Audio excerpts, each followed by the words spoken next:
বান্দর ওই পাড়াইছিল আর ব্রিজ পাড়িয়া যাইতে আছে, ভয় এখন বসে আছে, ধরাইতেছে, কি করবো, আর ধরাইতেছে বান্দর ধরাইতেছে এখান থেকে রাস্তা পারে ওপারে যাবো বা ওই পারে যাইব।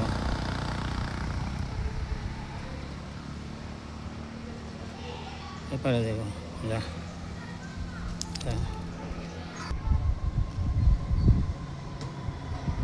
আর সাথী নাই, শুধু একা এপারে আইছিল, এখন চলে গেল কোথায় জানি আসছিল। সাথে মনে হয় কোনো সাথী আছে, এই জন্য এরকম করতেছে।